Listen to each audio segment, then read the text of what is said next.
Welcome to another Mike's Morning Mug. This is the mug of choice today.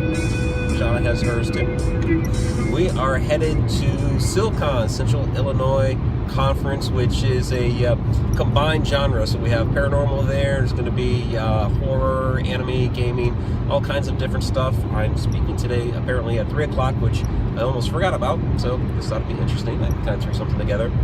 And for Shauna, although she's been investigating for over 10 years now, this is her first conference. So what do you think? I'm excited. I'm excited. Cool.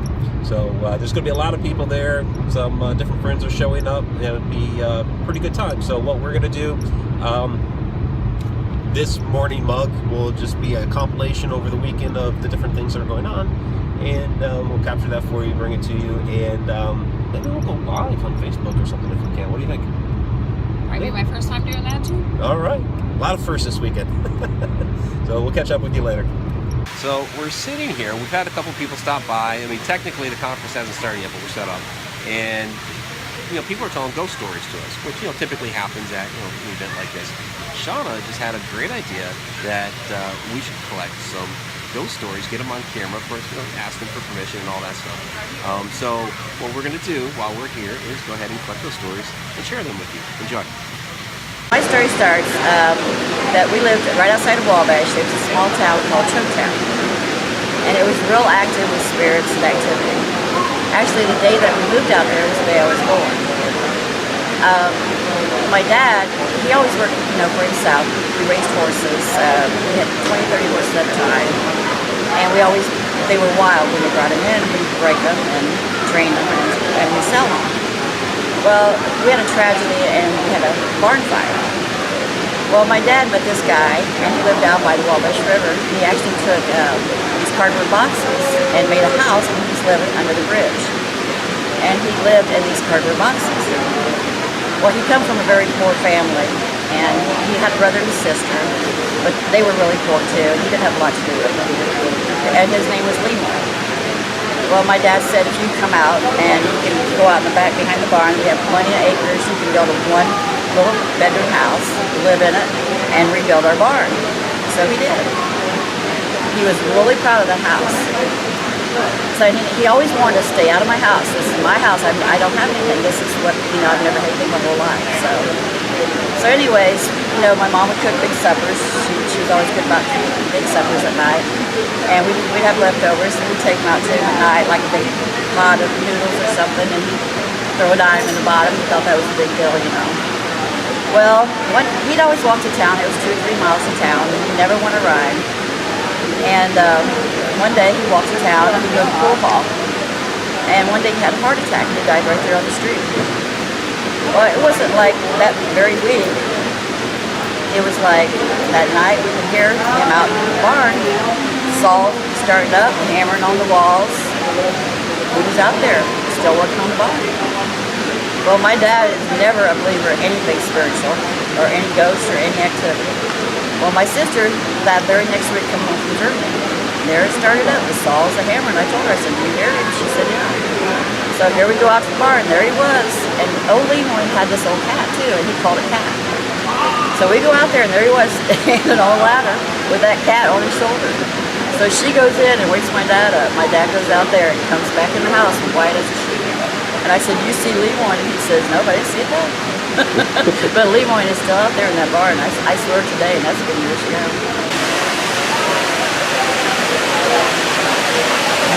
You gonna take a picture of me with the stormtrooper? Yeah, I can do that. All right. So it's a very simple story. Something interesting happened. My wife and I were visiting our my mother and father-in-law, her mom and dad. And we walked in the back door. As we walked in the back door, we looked over to the side, and the dog Tweety was laying there on her dog bed. I walked in, I said, hey, Tweety. My wife walked in behind me. She says, hey, Tweety. And we go into the living room, and my father-in-law, the color was just gone from his face.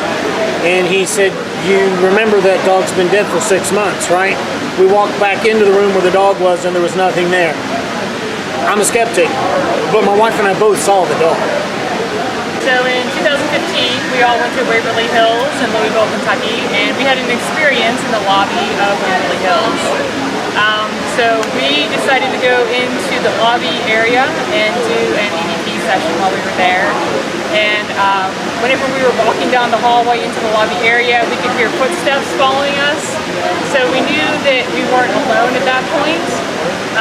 We decided to just go ahead and ignore it, go in, set up, do our thing, you know, and we all try to use protection whenever we're out investigating. And it was absolutely impossible to keep our protection up in that room. There was something in there that would just, you know, walk past you and just paw through protection. It was very unsettling.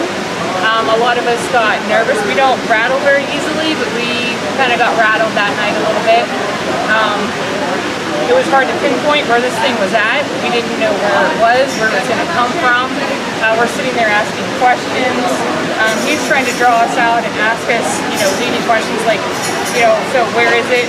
What does it want? And things like that. And it was absolutely impossible to even think straight in that room, let alone get your thoughts together enough to be able to say, it's over there and this is what's gonna happen.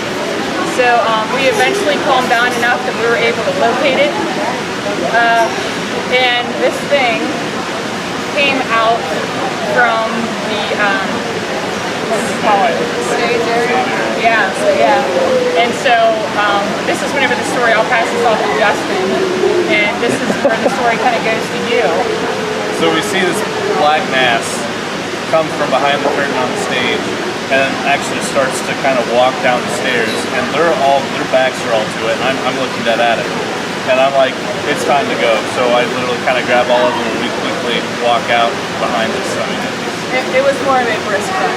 Yeah, a brisk run is what happened. Yeah, and it was like two shadow people that had sort of melded together and had moved as one across the stage, down onto the floor, and followed us right down the hallway.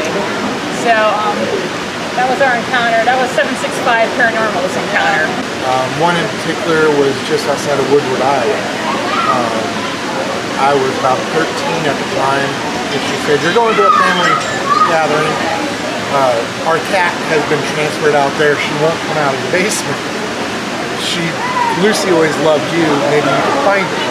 So I go in, and at this time I had never had where I'd put my hands on something and felt it. Never had that experience. I walk into the house and I lean up against the wall because I just felt drained all of a sudden. 13. Didn't know what was really going on. Immediately I end up seeing this other dimension type thing where I'm in a blue smoke, kind of flames, and I don't know really what's going on, and I see about 8 different figures. I tell my mom about it, and she's like, interesting. She doesn't tell me why, and then she tells the lady at the house. Well, then they drilled me some more on what was going on, and I told them, I said, I kind of feel 2 fires in this place. The lady at the house decides to give me a little backstory on it. Finds out the house has burned twice in its history in 120 years. So both times they rebuilt the house back on the original structure of the house. The original structure never burned. First one was caused by mice. Way back in the olden days, we used to carry the matches, strike anywhere matches, and you'll see these little metal boxes on the walls. Yeah. The mice used to steal them out of those and hide them in the walls, and then chew on them and start a fire. That's how the first one started. Yeah. The second one was an electrical fire, the blue smoke.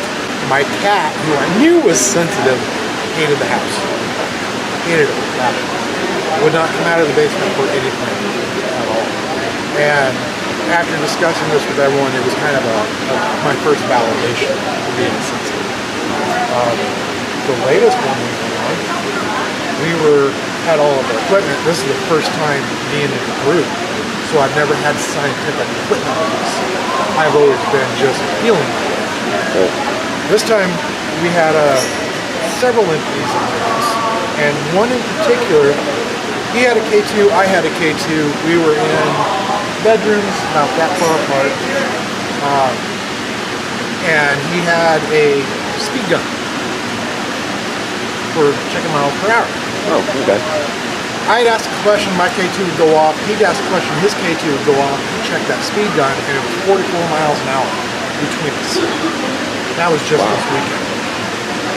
Every time we'd ask a question, it would hit 44 miles an hour between us, going from K2 to K2. Interesting. In a 15-foot span. What does 44 miles an hour in 15 feet inside of a small house? Right. So we know shadow people move fast. They've been documented as moving fast before. We've had entities warp around. But this is ongoing theory that we had, you know, that, okay, maybe this explains why you see it out of the corner of your eye and I don't, you know, kind of thing. So you're thinking, you know, like that. Yeah. That thing's really moving along, so.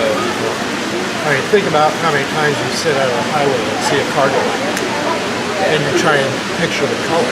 He does nice cleansings. I don't do some of this. Well, pretty much give them make an offer. It's like, you go, kind of show them the white light. The rest is kind of up to them to go. While we're doing the cleansing, our temperature gauges were going from 65 to 78. Okay. Up and down, up and down, up and down. We had sensitive that was almost went into a diabetic chill, in which she had to leave the room and get covers on. In general, that's some of the stuff that we encounter. You know, when you go to a case, it's a lot of the spiritual that we seem to get more with. Because we do scientific and then spiritual. And it seems like the first part of it, you know, scientific, you know, mere names, or anybody here, basing off of the equipment and stuff like that.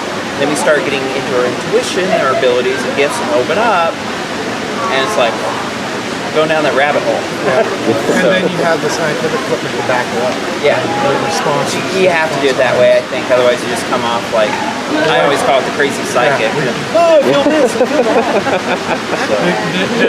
Yes, he's a ghost child everywhere, you know? Right. It's just one of those things. But, so, yeah, it's just a couple of things that we've dealt with.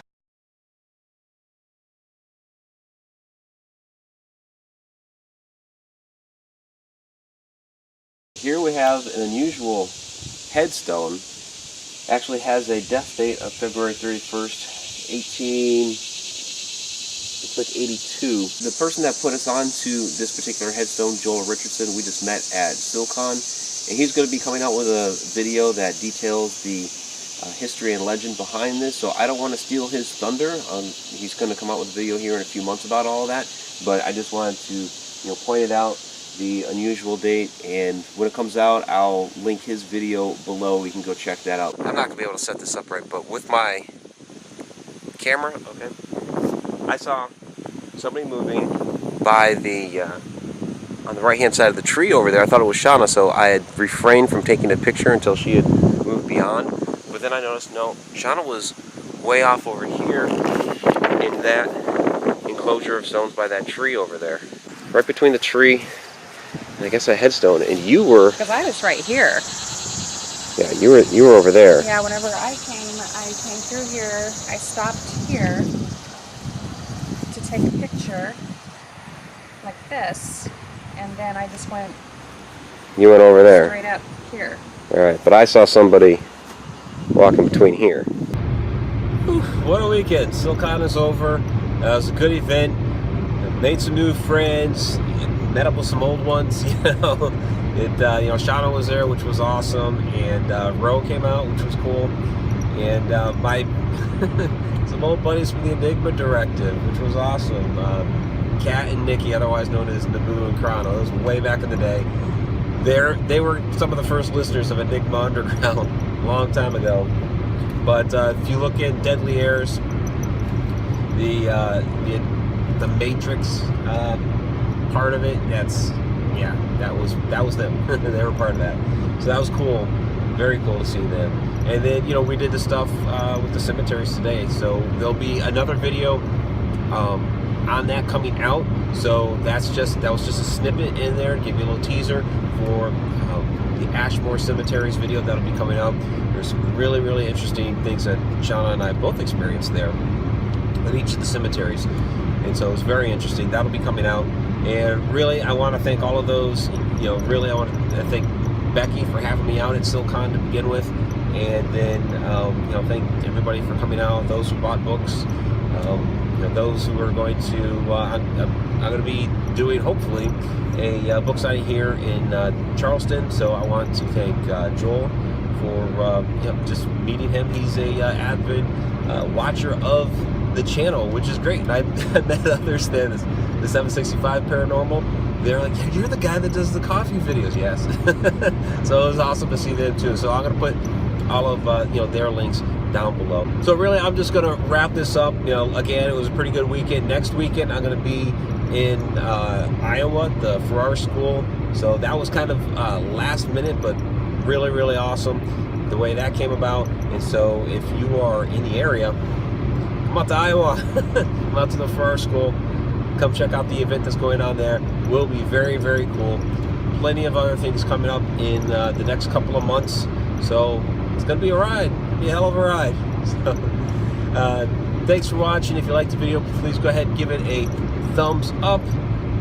Go ahead and leave some comments below. Let me know what you think. Share out the video. That's one thing I keep not saying. Share out the video, please. And then if you have not yet, please subscribe. Until next time.